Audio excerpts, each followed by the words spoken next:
On this video, you will learn how to open a new file and start a new drawing. First, when you open AutoCAD, you will see AutoCAD 2026, but I'm not using 2026, I'm using 2019 version of AutoCAD right now.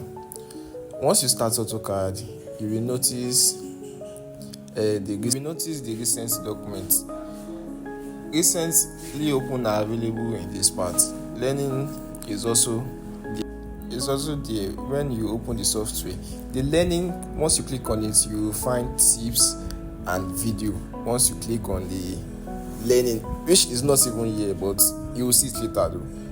Once you click on learning, you will see a lot of video. Once you start, AutoCAD has a model by default. This is the drawing area. We always draw here and it is blank, and we usually draw scale 1:1. That means we never scale here. If we have something like 100 feet, we put it in 100 feet.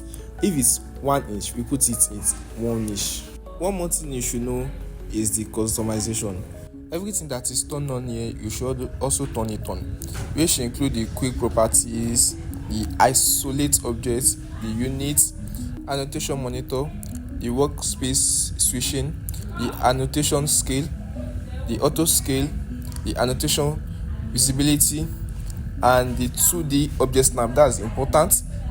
Object snap tracking, isometric drafting, polar tracking, auto mode, dynamic inputs. Make sure you turn on the dynamic inputs, the grid, the snap mode, the model, and the coordinate. Make sure you turn all this on.